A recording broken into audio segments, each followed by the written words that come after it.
And we are live with our live video trading analytics. Today we're bringing you another in our series of the best, most salient highlights from the Miami Bitcoin conference last week.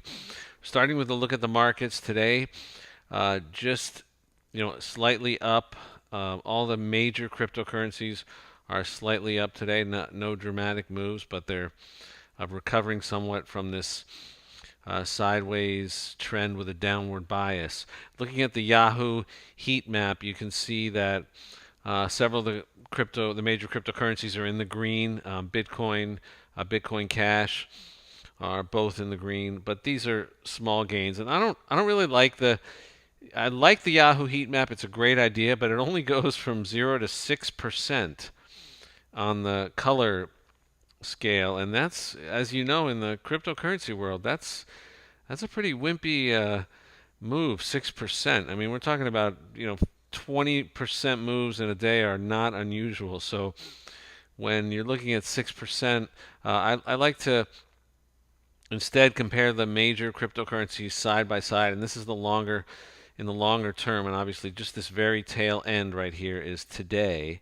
And as you can see, Ripple in the blue, Cardano in the yellow, all up on the day. Bitcoin Cash in the green, Bitcoin in the purple, and Ethereum in the pink are all up on the day. So let's go to the Miami Bitcoin conference, where the most inspiring talk was by Dr. Patrick Byrne, the CEO of Overstock. He gave an incredible keynote speech, and this guy was really inspired. I mean, this guy was really seriously inspiring. Here's him with here's Dr. Patrick Byrne from Overstock and his slide that says, for 6,000 years, consensual exchange has relied on centralized institutions which predators capture, philosophically distort, and gangster. I love that, how he added that gangster in there, and that's true. He started the talk. Now, we talk about the gangsters, we're talking about the Federal Reserve. He's talking about a different kind of gangster in this talk, because we're talking about Peruvian guerrilla terrorist group called the Shining Path that was defeated by an economist, no less, who defeated them with a ledger. And this is why Patrick Byrne says that we could defeat poverty and we could defeat global poverty and terrorism with blockchain. And he set a goal of 5 years of lifting 5 billion people. That's 5 billion people out of poverty. So this guy was really inspiring. He started the talk with Alan Greenspan back in 2008. And now this guy was chairman of the Fed, the longest running chairman of the Fed. And these are his words. I could not make this up. I absolutely could not make this up, even if I tried. These are his own words. I made a mistake in presuming that the self-interests of organizations, specifically banks and others, that they were best capable of protecting their own shareholders. Something which looked to be a very solid edifice and a critical pillar to free markets did break down. And then he says, that shocked me, and I still do not fully understand why it happened. This is the longest running chairman of the Fed talking about the financial crisis of 2008. It shocked him. Well, it also shocked someone else named Satoshi Nakamoto into designing a peer-to-peer digital cash system that we now know as Bitcoin. Well, anyway, Patrick Byrne started his talk that way, and he says that capture is the main problem. Predators will capture, distort, and gangster the the exchange medium and the network for exchange in order to control the people. And blockchain, obviously, a solution, a decentralized authority that's trustworthy without the need for a third party. So this is his story that he told of this economist, Hernando de Soto, a Peruvian economist who basically single-handedly defeated the very powerful Shining Path terrorist group with a ledger, by just simply giving the people property rights and identities and access to capital that they never had before. He saw the huge value in what the poor actually own and the work they actually do. And this is where I always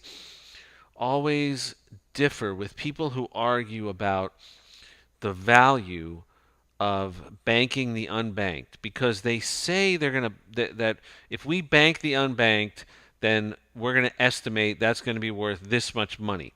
But the thing is that these people who work, in these little stalls, and this guy with this his fish business, and he's got a vehicle here for delivery, and he's got his little booth with the fish.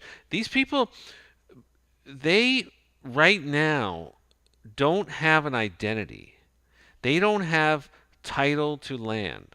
They don't have any legal rights to own property or obtain credit.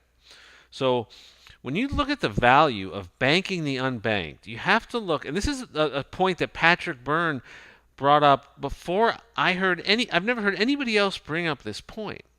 If you look at the value of what of the labor and the production of those people right now, and say, well, that's the value of banking the unbanked. Well, you're wrong, okay? Because the value of giving those people title to their land, incentive to improve, incentive to borrow, incentive to start a business, and contracts, formal contracts that they can enforce, covering everything, which they now have a lot of informal contracts, and legal rights to own property and obtain credit, then what you're doing is allowing the value of the industriousness, the creativity, and the resourcefulness of these people to build the economy. And you're talking about 5 billion people. That is more than 10 times the population of the United States,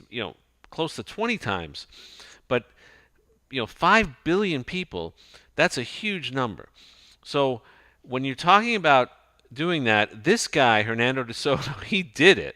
Okay, he actually did it. What happened was there was this group of guerrillas. They were this violent terrorists, homegrown terrorists in Peru that went into these villages, these poor slums, and they took control of the Peruvian countryside.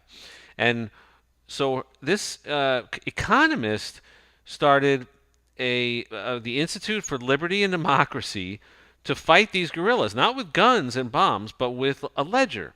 And what he did was he went actually into these villages and asked the people, what do you own? What do you have? What do you build? What do you make? How much work do you do? And all these questions, and figured out that he could give people title to their property.